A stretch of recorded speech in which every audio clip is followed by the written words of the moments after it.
Fushi Really Good Hair Oil, a recipe that has been inspired by my grandmother. She made hair oil for us when we were. How to apply is basically expose all the little bits of your scalp. I use a little comb, but you can also use your finger. So you start by pouring a few drops. So you make little partings in your hair and apply a few drops all the way down.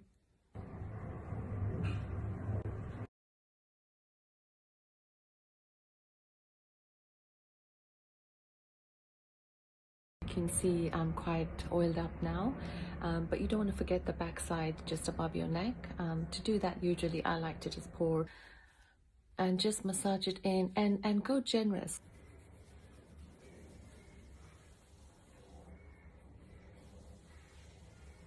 So one of the things that's done in a traditional champi or head massage is this little pulling or tugging, which is very gentle, and you take a large clutch of hair and pull gently. This helps strengthen the roots and stimulate growth.